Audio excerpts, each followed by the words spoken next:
নিয়মিত প্রক্রিয়া। পার্টির যে সমস্ত কার্যকর্তারা আছেন তাদের পুরনো নতুন সবারই প্রশিক্ষণের প্রয়োজন হয়। যারা নতুন কার্যকর্তারা এসেছেন তাদের পার্টি সম্পর্কে বুঝতে হয়, আমাদের পার্টির কর্মধারা কী, আমাদের যে দর্শন আছে সেই দর্শন সম্পর্কে অভিজ্ঞতা থাকা প্রয়োজন।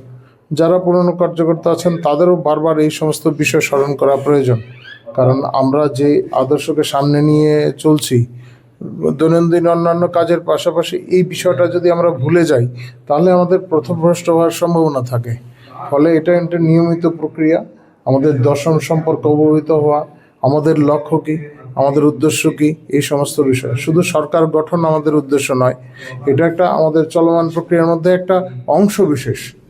সরকার গঠন করা, আমাদের যে ভোট নেওয়া সেইগুলি, কিন্তু এর বাইরে অনেক কিছু বিষয় আছে যা আমাদের দৈনন্দিন জীবনে প্রয়োগ করা বিশেষ প্রয়োজন।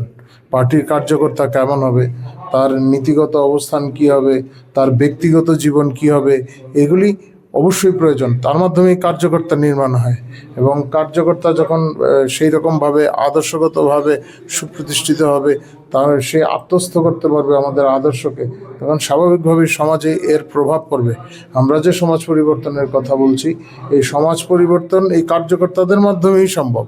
ফলে কার্যকর্তার মান সেই পর্যায়ে তুলতে হবে, আর সেই জন্য এই ধরনের প্রশিক্ষণের প্রয়োজন হয়ে পড়ে। কাদের নিয়ে এই প্রশিক্ষণ হচ্ছে? পার্টির কার্যকর্তা, বিভিন্ন স্তরের কার্যকর্তাদের প্রাথমিকভাবে আমাদের এটা এখন প্রস্তুত